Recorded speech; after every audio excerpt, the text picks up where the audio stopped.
ہوں کہ پاکستان کے صبر کا پیمانہ جس طرح وزیر دفاع نے اعلان کیا لبریز ہو چکا تھا، اور ہم نے یہ سمجھا کہ ایک دیرپا اور فیصلہ کن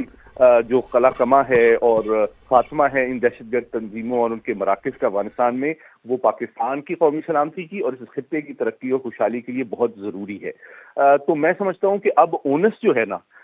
وہ بال دراصل افغان طالبان کی کورٹ میں ہے کہ کیا وہ یہ ثابت کرنا چاہتے ہیں کہ وہ دہشت گردی کے کارروائیاں جاری رکھیں گے، اب اس کے بعد ہوش کے ناخن لیں گے، پالیسی کو پہ نظر ثانی کریں گے، اور عین ممکن ہے کہ اگر وہ خود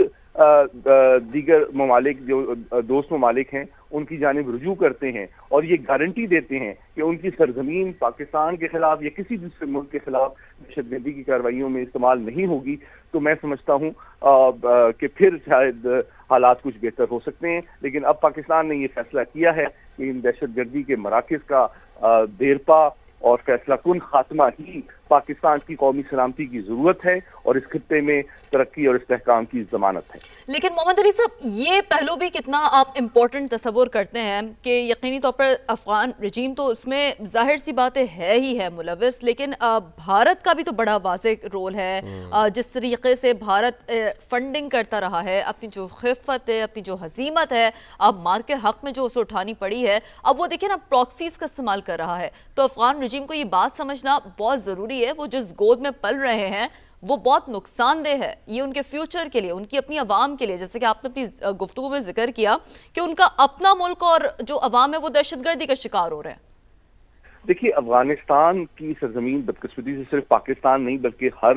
ہمسایہ ملک کے خلاف دہشت گردی کے لیے استعمال ہو رہی ہے، اور آپ کو یاد ہوگا کہ چند ہفتے قبل افغان شہری جو ہے وہ امریکہ میں واشنگٹن میں امریکی نیشنل گارڈ کے خلاف بھی حملے میں ملوث پائے گئے تھے۔ پھر آپ کو یاد ہوگا کہ پچھلے سال جب اسرائیل نے ایران پر حملہ کیا تو یہی افغان جو پناہ گزین تھے وہ ایران کے اندر موساد اور اسرائیلی انٹیلیجنس کے لیے جاسوسی کر رہے تھے، جس کے نتیجے میں ایران نے بھی 15 لاکھ کے قریب افغانیوں کو پچھلے سال واپس روانہ کیا۔ تو میں سمجھتا ہوں کہ یہ اب پھر حال ہی میں آپ نے دیکھا کہ چینی جو انجینئرز تھے اور جو ورکر تھے تاجکستان میں، ان کے خلاف بھی افغانستان سے حملے کیے گئے۔ تو بات یہ ہے کہ پھر آپ نے دیکھا کہ روس کی وزارت خارجہ نے بھی ایک بڑی جامع رپورٹ شائع کی کہ تقریباً 20 سے 23 ہزار دہشت گرد افغانستان میں پوری عالمی دہشت گرد تنظیموں کے موجود ہیں، اور جو کہ افغان طالبان کے زیر سایہ پنپ رہے ہیں، پل رہے ہیں اور پوری دنیا میں دہشت گردی پھیلانے کا عزم رکھتے ہیں۔ تو میں سمجھتا ہوں کہ اس وقت جو تمام علاقائی ممالک ہیں، جو تمام ہمسایہ ممالک ہیں افغانستان کے، ان کی ذمہ داری ہے کہ وہ پاکستان کو سپورٹ کریں، اور صرف میں سمجھتا کہ افغانستان کے اوپر یہ واضح کیا جا سکے کہ دہشت گردی کی اور اس خطے میں ترقی اور استحکام کے راستے میں رکاوٹ بننے کی، بھارت کے پراکسی بننے کی اور اسرائیل اور بھارت سے فنڈنگ لے کے اس خطے کو ڈیسٹیبلائز کرنے کی جو ان کی پالیسی ہے وہ کسی کو ایکسیپٹیبل نہیں ہے۔ دوسری بات میں یہ بھی بتانا چاہتا ہوں کہ یہ حسن اتفاق نہیں ہے کہ کل رات جب انہوں نے اتنے بڑے پیمانے پہ پاکستان کی سرحد کے اوپر حملہ کیا تو یہ ایک ایسے وقت میں کیا گیا جب مودی صاحب جو ہے وہ اسرائیل میں موجود تھے، اور آپ کو کھل کر یہود و ہنود کا گٹھ جوڑ نظر آ رہا ہے کہ کس طرح سے اسرائیل اور بھارت مل کر اس خطے کو بھی اور عالمی مفادات اور امن و سلامتی کو اور خصوصاً پاکستان کو نقصان پہنچانے کے لیے افغان طالبان کو ایک پراکسی کے طور پر استعمال کر رہے ہیں۔ یہ جو ان کا منافقانہ رویہ ہے، 50 سال کے جو ہمارے احسانات ہیں، اس کا اس سے بہتر جو ہے میں سمجھتا ہوں اس کی حقیقت سامنے نہیں آ سکتی کہ کس طرح سے انہوں نے ہمارے پہلو میں خنجر پچھلے کئی سال سے وہ گھونپ رہے تھے۔ تو میں سمجھتا ہوں کہ پاکستان نے جو کام جو فیصلہ کیا ہے اور ایک فیصلہ کن کارروائی جو شروع کی ہے ایئر پار کے ذریعے سے اور زمینی افواج کے ذریعے سے، میں سمجھتا ہوں اس کو پائے تکمیل تک پہنچانا ضروری ہے، کیونکہ افغان سرزمین میں ان کی جو مسلح تنظیم افغانستان کے عوام اور ان کی سرزمین پر قابض ہے، جس کی کوئی لیجیٹیمیسی نہیں ہے، جس کی عوام میں کوئی سنوائی نہیں ہے، کوئی نمائندگی نہیں ہے، تو میں سمجھتا ہوں کہ یہ تو دراصل افغان عوام کے حقوق اور آزادی اور ترقی خوشحالی کی جنگ ہے جو پاکستان ان کے لیے لڑ رہا ہے۔ تو بالکل ضروری ہے کہ افغان عوام جو ہیں بھرپور پاکستان کا ساتھ دیں تاکہ اس مسلح دہشت گرد تنظیم سے اس خطے کو اور سب سے بڑھ کے خود افغانستان کو بھی پاک کیا جا سکے اور یہ خطہ اور پاکستان خصوصی طور پہ ہم اور ترقی کی منزلیں طے۔ جی اچھا سید محمد علی صاحب، بڑی تفصیلاً آپ نے ہمیں بتایا، سارے ڈائنامکس کے حوالے سے بھی بتایا، افغانستان کے حوالے سے۔ میں ذرا تھوڑا سا چاہوں گا کہ اس چیز کے اوپر بھی آپ روشنی ڈالیں کہ ماضی میں بھی ہم یہ دیکھتے رہے ہیں کہ ہم نے بہت سمجھانے کی بھی کوشش کی، سفارتی لحاظ سے بھی ہم نے بہت کوششیں کیں، اور پاکستان نے ہمیشہ برداشت اور تحمل کا مظاہرہ کیا، چونکہ دوسری طرف بھی ہم یہ دیکھ رہے ہیں کہ وہاں پہ مسلم کمیونٹی ہی ہے، تو ظاہر ہے ہم تو نہیں چاہیں گے کہ کسی ایک مسلمان کی بھی جان جائے، لیکن پاکستانی افواج نے، مسلح افواج نے بڑی پروفیشنل طریقے سے یہ کاروائیاں کی ہیں اور دہشت گردی کے ان مراکز کو ہی تباہ کیا گیا ہے جہاں سے پاکستان میں دراندازی کی کوششیں کی جاتی ہیں۔ لیکن اب ماضی کو دیکھتے ہوئے کیا آپ سمجھتے ہیں کہ یہ افغان طالبان رجیم کسی کی بھی بات سننے کے لیے تیار ہے؟ گو کہ سفارتی کوششیں بھی ہم نے کر کے دیکھ لیں، بلکہ جن کی بات یہ سنتے ہیں علماء اکرام کی بھی ہم نے ان کو بھی بیچ میں ڈالا ہے، ان کو بھی بات کرنے، ہم نے کہا کہ بھئی آپ ان سے بات کریں، لیکن یہ تو ان کی بات سننے کے لیے تیار نہیں ہے۔ تو پھر کیا اس کا حل یہی ہے کہ ان کو اسی طریقے سے نیست و نابود کیا جائے، یا پھر بات چیت کا دروازہ کہیں نہ کہیں کھلا ہونا چاہیے؟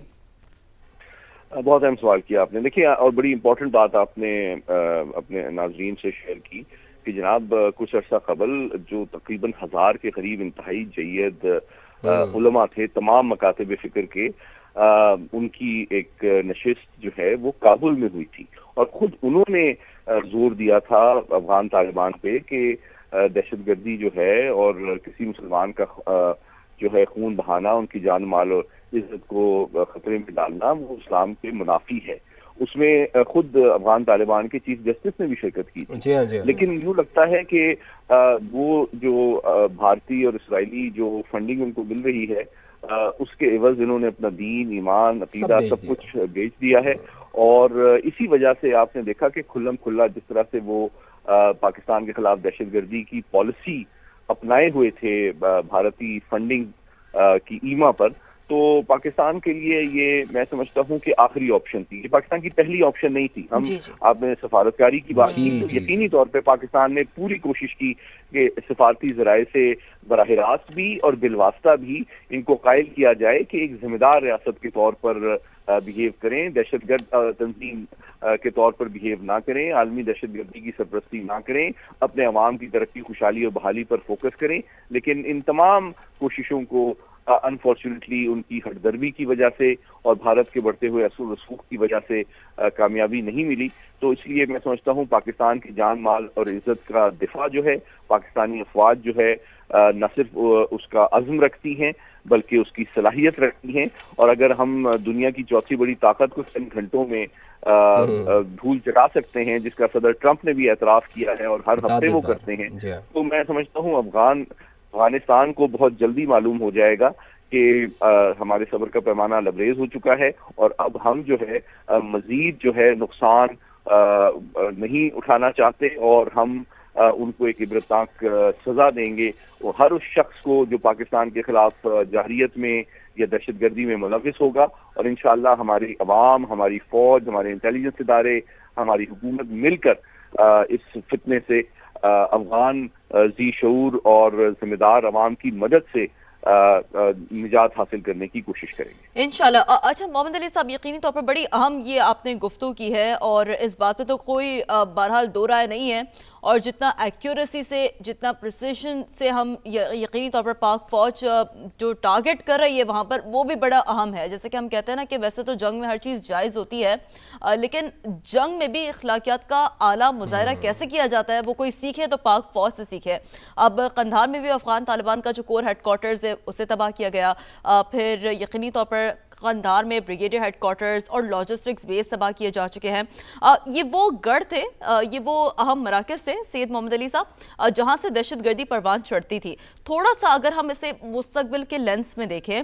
سالوں سے، ڈیکیڈ سے یہاں پر ذہن سازی ہوتی تھی، دہشت گردی کی پلاننگ ہوتی تھی، اور پورا نہ صرف خطہ بلکہ دنیا نے دیکھا ہے، اس چیز کو فیس کیا ہے کہ اس سے متاثر ہوتی تھی۔